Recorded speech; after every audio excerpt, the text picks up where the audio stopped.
जय हिंद दोस्तों, सैनिक समाचार में आपका हार्दिक स्वागत है। सबसे पहले बात करूंगा 8वें वेतन आयोग की। हाँ जी दोस्तों, टीओआर की एक और फाइनल होगी मीटिंग और उसके बाद रूपरेखा तैयार और आगे के काम शुरू। आखिर क्या है आज अखबारों की सुर्खियां। और कल दिल्ली में एक बहुत बड़ा कंक्लेव जिसमें सैनिकों और भूतपूर्व सैनिकों के वेलफेयर के लिए चिंता जताई और उनके लिए फंड कैसे इकट्ठा हुआ, उसके ऊपर माननीय रक्षा मंत्री का आप बयान सुनिए। और जहां तक हमारे सेना के जवानों का प्रश्न है, बहनों भाइयों क्षमा कीजिएगा, उनका जो कंट्रीब्यूशन है फर्स्ट लाइन, इसे फर्स्ट लाइन ऑफ डिफेंस कहते हैं, वह यदि हम सबको यदि कोई प्रोवाइड करता है, हमारे देश को यदि प्रोवाइड करता है तो हमारे सेना के जवान ही करते हैं।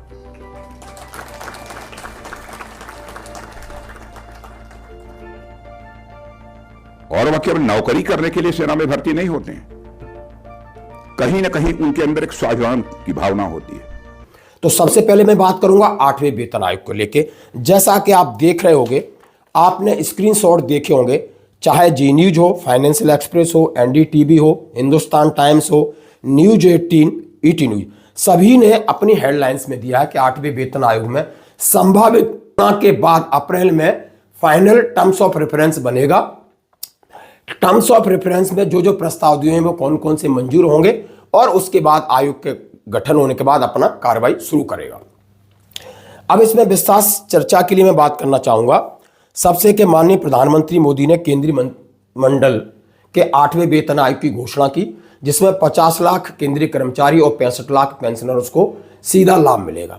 अब सीधा किस प्रकार का लाभ मिलेगा, उसमें कौन कौन शामिल होंगे, जैसा कि हम सभी जानते हैं कि लगभग 1.1 करोड़ सरकारी कर्मचारियों पेंशन भोगियों के लिए वेतन संरचना, आखिर आपका वेतन कितना बढ़ेगा, आपकी पेंशन कितनी बढ़ेगी, आपके भत्ते कितने बढ़ेंगे, अब ये सारा डिपेंड करेगा कि आपका फिटमेंट फैक्टर क्या होगा। अब फिटमेंट फैक्टर की बात कर रहे हैं तो 1.92 से 2.57 के ऊपर के बीच का एक पीरियड दे दिया है कि भाई इसके बीच में फिटमेंट फैक्टर होगा, तो वो आप समझ सकते हो। उभरते घटनाक्रम में संदर्भ की शर्तें, यानी अब टर्म्स ऑफ रेफरेंस की जो मीटिंग है फाइनल, वो एक बार आपकी जेसीएम काउंसिलिंग के साथ मीटिंग होगी, जिसमें शिवगोपाल मिश्रा जी ने कहा है कि जो हमने मांगे रखी हैं उनमें उन्होंने कितना मांगे मानेंगे या नहीं, क्या होता है। जैसा कि उन्होंने कहा है कि हमारी जो संभावित शर्तें थी, उन्होंने कहा है कि फाइनेंशियल एक्सप्रेस की रिपोर्ट के मुताबिक टीओआर को अभी तक अंतिम रूप नहीं दिया गया है, लेकिन उम्मीद है कि अप्रैल 2025 तक पूरा तैयार हो जाएगा। नेशनल काउंसिल संयुक्त परामर्श तंत्र ने अपना प्रस्ताव टीओआर को प्रस्तुत कर दिया है। उन्होंने संरचित वेतन संशोधन, बेहतर प्रगति, कैरियर पेंशन लाभ की वकालत की गई है। एनसी जेसीएम शिवगोपाल मिश्रा ने अंतिम रूप देने से पहले एक औपचारिक चर्चा का आग्रह किया है कि आप जो भी फाइनल करते हैं एक बार हमसे और चर्चा कर लें। अब प्रमुख प्रस्ताव और अपेक्षित परिवर्तन, जैसे उन्होंने कहा है वेतन और भत्ते का पुनर्गठन।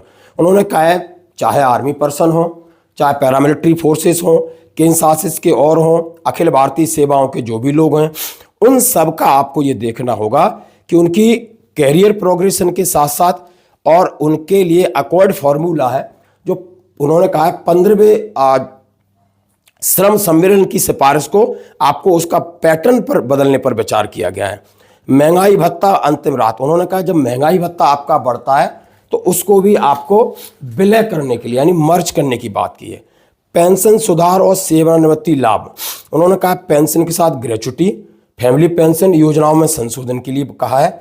और 1 जनवरी 2004 के बाद भर्ती हुए कर्मचारियों के लिए भी आपने पुरानी पेंशन का ध्यान रखना होगा। पेंशन समायोजन अवधि को 15 वर्ष से घटाकर 12 वर्ष का प्रस्ताव किया है और जिसमें प्रत्येक 5 वर्ष पर वेतन वृद्धि होगी। उन्होंने कहा है कि ओपीएस की बात की है, उन्होंने कम्यूटेशन रिकवरी की बात की कि जो 15 साल का प्रावधान करके आप 12 साल करिए और 5 साल जो पेंशन वृद्धि है 65 साल के बाद उसको आप मंजूर किए, क्योंकि वो फाइनल स्टेज में।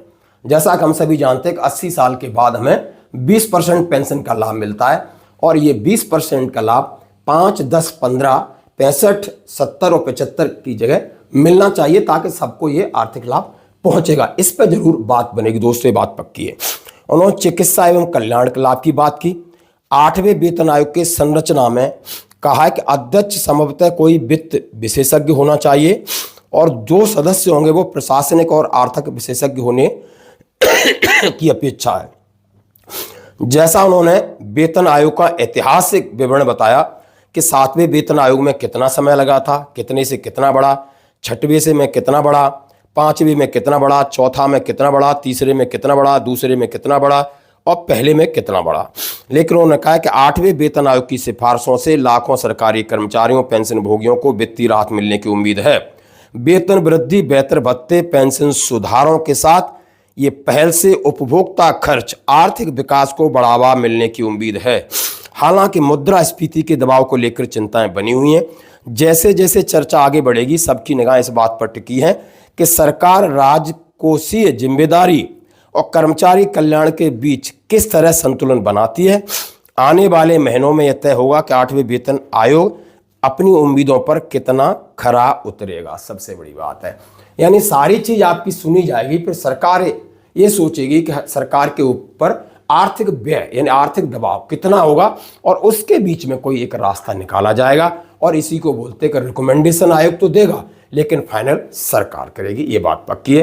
तो दोस्तों, ये थी 8वें वेतन आयोग पर अपडेट, यानी अप्रैल में टर्म्स ऑफ रेफरेंस, जिसमें खास पॉइंट है आपके 5% पेंशन बढ़ोतरी कम्यूटेशन को लेकर के। शिव गोपाल मिश्रा जी ने कहा है कि एक बार हमसे और मीटिंग होनी चाहिए, यानी फाइनल करने से पहले। बिल्कुल जबरदस्त दबाव की बात है। अब बढ़ते हैं एक और अगली खबर की तरफ। जैसा हमने आपसे कहा कि रक्षा मंत्री जी ने बड़ी उम्मीद से कहा है, जैसा कि आपने उनके भाषण को सुना होगा। आप जानते होंगे, व्यक्ति होता है तो व्यक्ति के अंदर एक व्यक्तिगत भी स्वाभिमान होता है।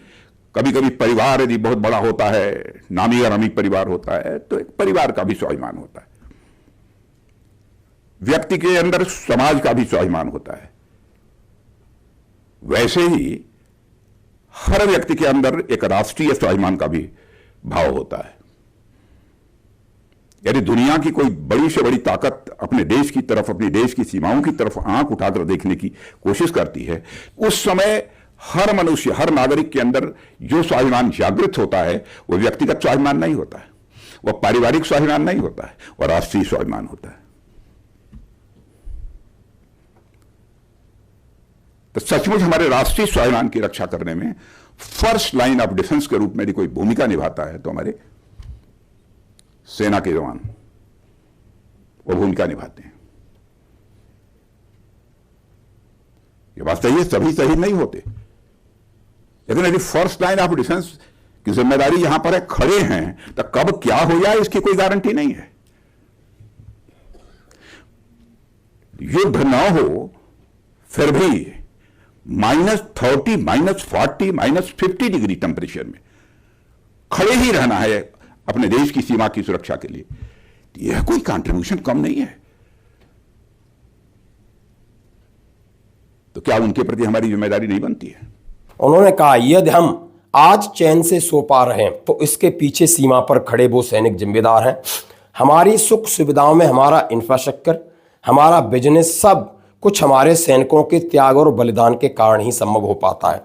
ऐसे में उन सैनिकों परिवारों के बारे में चिंता करना हमारी नेशनल ड्यूटी बन जाती है। यह समाज आप सभी समर्थ और कैपेबल लोगों से कुछ अधिक की उम्मीद करता है। मुझे विश्वास है कि आप उनकी उम्मीदों को न केवल कायम रखेंगे बल्कि उस पर खरे भी उतरेंगे। तो दोस्तों, ये CSR कंक्लेव थी जो कल ही हुई है और वहाँ पर उन्होंने स्वाभिमान की बात की कि जवान अपनी जान यूं ही नहीं देता है, क्यों, उसके अंदर वो स्वाभिमान आता है जिसको बोलते हैं राष्ट्रीय स्वाभिमान। यानी किसी को इंडिविजुअल स्वाभिमान होता है, परिवार का स्वाभिमान, जात का स्वाभिमान होता है, लेकिन एक राष्ट्रीय स्वाभिमान है वो सेना के जवानों में ज़्यादा होता है। वो अपनी यूनिट के लिए, अपने नाम और नमक निशान के लिए, देश के तिरंगे के लिए जान दे देते हैं। भले लड़ाई रोज न हो, लेकिन आपने देखा होगा कि माइनस टेम्परेचर में खड़े रहते हैं, हर परिस्थितियों में डटे रहते हैं, पूरा समर्पित होते हैं, ईमानदारी के साथ काम करते हैं। तो उन्होंने जो भाषण कहा है वो आप सुन सकते हो कि इनका जो बलिदान है वो अद्भुत है, ऐसा किसी का नहीं। दोस्तों, आज उन्होंने बहुत अच्छी बात की, चाहे पूर्व सैनिक हो और उनका परिवार हो, समाज की और देश की भी उनके प्रति जिम्मेदारी बन जाती है। भले वो कुछ न मांगे, लेकिन हम भी ये देखते हैं कि नहीं, उनका भी एक जीवन जो जीवन का जो तरीका है वो अच्छा होना चाहिए। आप इस भाषण को सुन सकते हैं आज की। यही थी 2 बड़ी खबरें। धन्यवाद। और मैं समझता हूं कि लोग अच्छी तरह इस सारी चीजों को समझते हैं और बहुत बड़े राष्ट्रीय दायित्व का निर्वहन जो लोग सीमाओं पर रहते हैं वो कर रहे हैं। जो राष्ट्रीय दायित्व का निर्वहन कर रहा है पूरी ईमानदारी के साथ, पूरे समर्पण के साथ, तो मैं समझता हूं समाज की भी जिम्मेदारी उसके प्रति बनती है, चाहे वो प्राइवेट सेक्टर हो अथवा पब्लिक सेक्टर हो। और मुझे पूरा विश्वास है कि आप लोगों ने बखूबी अपनी जिम्मेदारी का निर्वाह किया है, कारपोरेट सेक्टर ने और समाज के भी अन्य लोगों को। मैंने देखा है कि जिनका कोई बिजनेस नहीं है ऐसे लोग भी कंट्रीब्यूट करते हैं। मोबाइल के माध्यम से भी अब कंट्रीब्यूशन लोगों का कुछ पहुंचता है कि नहीं? पहुंचता है ना। माने सामान्य वर्ग से भी जो लोग आते हैं अब वो मोबाइल के माध्यम से भी कंट्रीब्यूशन अपना दे रहे हैं। माने डीबीटी सिस्टम जो ये चल गया है, ये भी मुझे लगता है कि इससे बढ़ना चाहिए वही ये अमाउंट हम लोगों का। लेकिन लोगों तक पहुंचने की जरूरत है, लोगों को बताने की जरूरत है।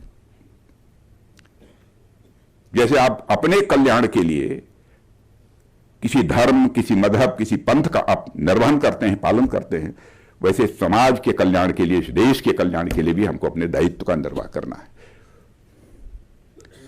यह एक सेंस ऑफ रेस्पॉन्सिबिलिटी सभी के अंदर है। बस एक बार केवल उसे जागृत करने की जरूरत होती है, दिशा देने की जरूरत होती है।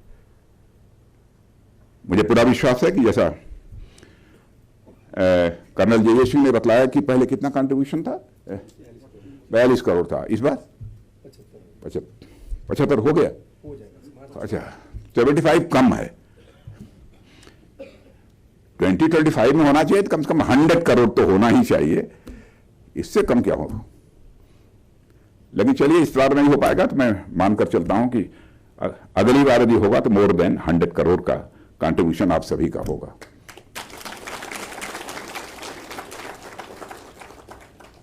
आज जिन लोगों को हमने सम्मानित किया है उनको भी मैं पुनः अपनी तरफ से उन सब के प्रति हृदय की गहराइयों से सम्मान की अभिव्यक्ति करता हूं। और जिन लोगों ने नहीं किया है, करने लायक है, उनके प्रति भी सम्मान की अभिव्यक्ति करता हूं। और मुझे पूरा विश्वास है कि उनका भी कंट्रीब्यूशन प्राप्त होगा, किन्हीं कारणों से कोई यहां मौजूद हो या न हो। लेकिन जहां तक हम लोगों की अपील पहुंचेगी और इस कार्यक्रम के बारे में जानकारी लोगों को होगी तो निश्चित रूप से उनका कंट्रीब्यूशन होगा।